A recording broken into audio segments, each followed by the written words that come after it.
บางทีเธอจะยอมใจเย็นๆและฟังฉันสักหน่อย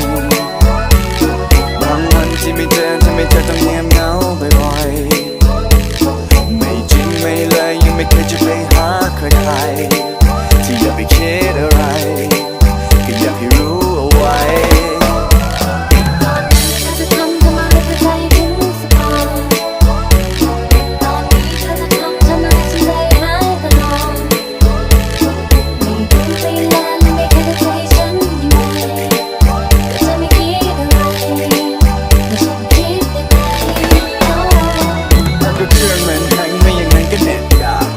มันลมก็ไหลเรื่อยอย่าคิดมากอยากสื่อสารไม่ต้องพึ่งนกพิราบแค่คิดถึงทำแค่นั้นฉันก็ทราบจะไปอยู่ตรงหน้าจะไปหาแน่เธอจะอยู่ที่ไหนจะเปิดไซเรนไปหาเธอแน่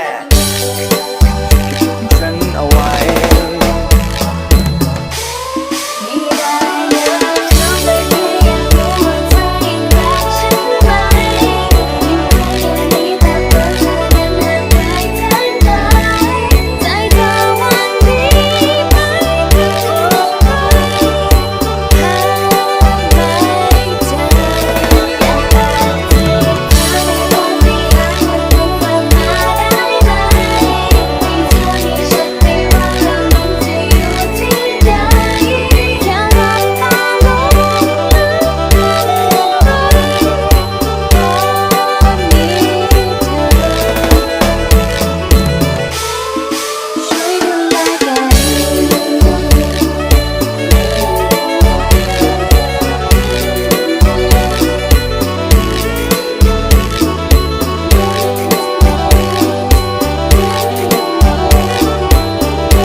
เป็นเธอคนเดิมๆที่ชอบคิดไปเอง